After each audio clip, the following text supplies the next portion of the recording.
moving again. Yep, I'm finally putting on my big boy YouTube pants and taking all that sponsorship money some D-list content creator like me has generated over the years, and I'm building up the dream workshop. Just signed contract last week. We'll be closing towards the end of the month. Finally, I'm going to have enough space so I'm not constantly having to roll one power tool out from another power tool in order to use another power tool to get the room space with another power tool. We got to have more space in this new build. It's going to be exciting. We will finally be able to install that super duper high volume dust collection system that will have HEPA goodness to protect our lungs and all that healthy BS. And the storage will be organized so we no longer have slacker stacks.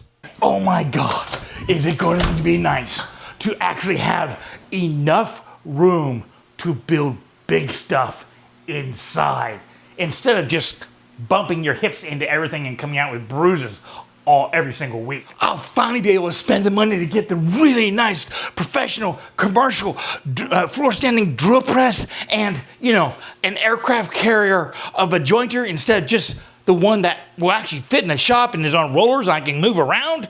It is going to be so nice. And if you believe any of that, have I got a rude awakening for you? No! Though it is true, we are moving, and actually fairly quickly.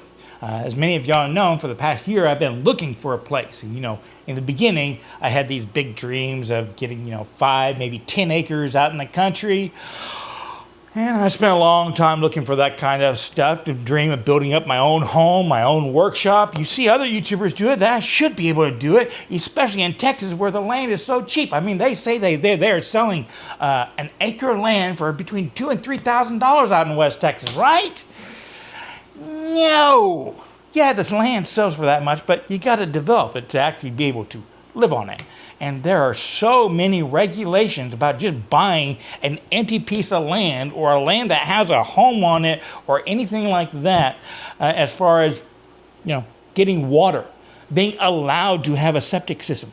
In Texas, in certain parts of Texas, even if you've owned 5 to 7 acres of land, you're not allowed to put a septic system on it because they're protecting the water.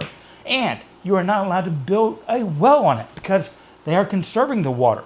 You have 1,000-acre stuff. You can put as many wells on there as you want, pump out the water and fill up a whole lake. But you have 1 acre and you just want to provide water for a house. It's not going to happen. Do I sound a little bit bitter about that? Over the past year, my ideas of what I can do has gotten smaller and smaller and smaller. What's that saying about, being poor? You suck at being poor.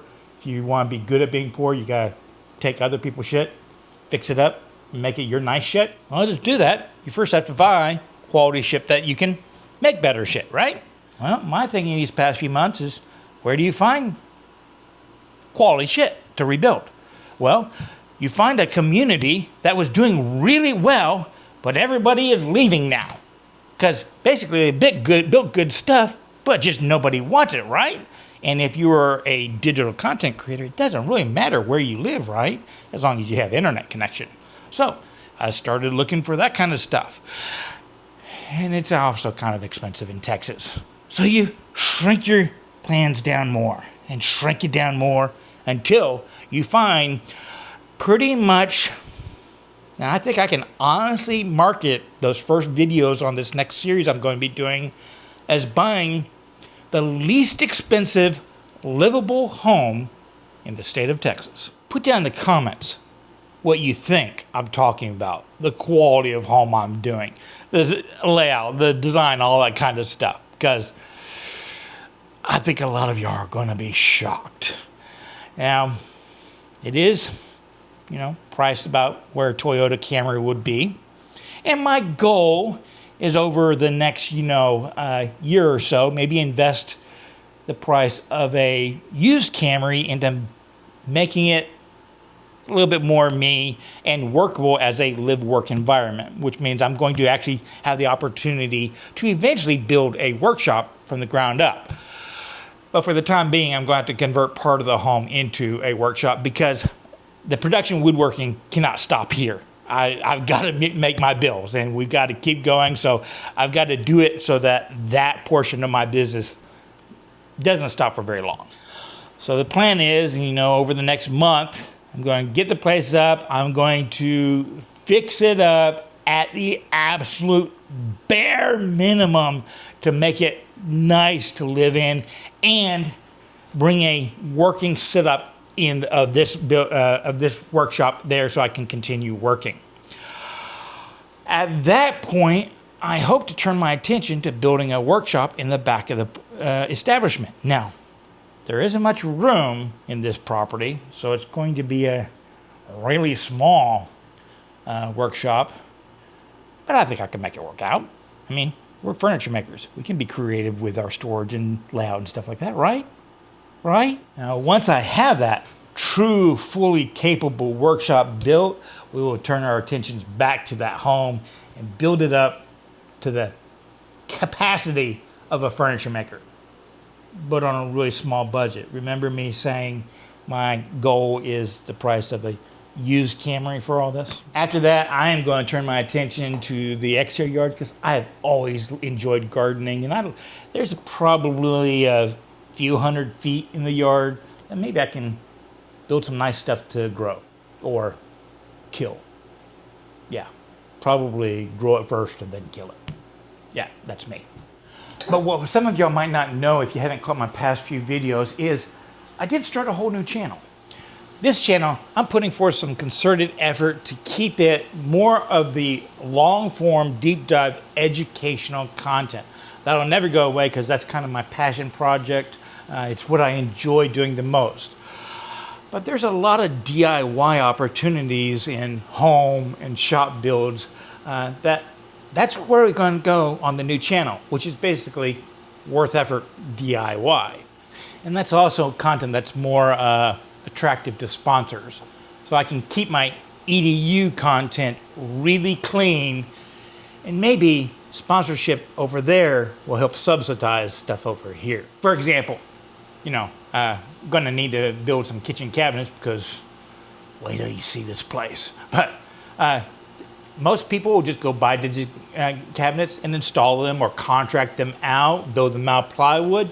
But there's a lot of learning opportunity to building quality boxes with stuff like box joints, dovetails, sliding dovetails, dados, grooves, all that kind of stuff to put up on the wall so it will last for generations and not until the next house refresh cycle.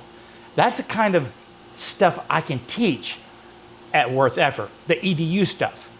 But over on the DIY stuff, I can talk about actually installing them, or maybe designing them for layouts and stuff like that, because that's generally what other people will do, and then they'll contract out the build of it and install it themselves. Again, it's more populace friendly, and that's kind of how I foresee these two channels feeding off of each other.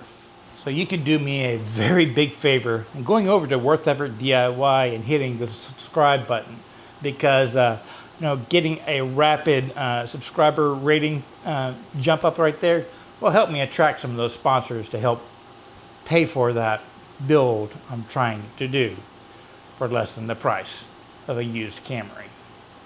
And if you're feeling both generous and selfish at the same time, and would like to, alleviate a little bit of the plan of my closing in the next few weeks, which strangely, I've learned something, that if your house or the property you're buying becomes cheap enough, title fees, realtor fees, bank loan fees, all that kind of stuff change over from percentages to fixed fees. And those fixed fees are multiples of your down payment. Didn't know that.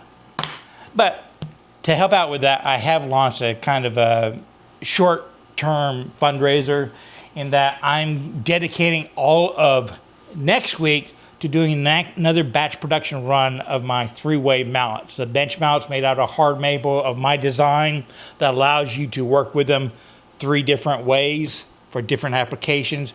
I mean, it really is 95% of my work is done with this tool, and the last bit, the mortises, is done with this tool. Mortises and hitting holdfast. But I've done several production runs. I've made these over the years, and they always tend to sell out quite quickly, and then people are emailing me when I'm going to be doing another production run. So I'll do another production run next week. You can buy them on my website. Shipping is included to the United States only because shipping overseas is hard for me. And the first ones will be mailed out on the 27th. Now, I might have kind of poo-pooed this property I'm buying. It is going to need a lot of work, and it is going to be quite a bit different than what I think a lot of y'all are picturing in your mind. But in a few weeks after closing, I'll show it to you, and it'll all kind of make sense. But, getting an entire livable space and a working production shop in under 600 square feet might be kind of entertaining. And all that stuff will be over on Worth Effort DIY. Y'all be safe, have fun, and remember, it's always worth the effort to learn, create, and share with others. And I'm creating a whole nother workshop. I think this is the 7th on this channel since I started it some 15 years ago.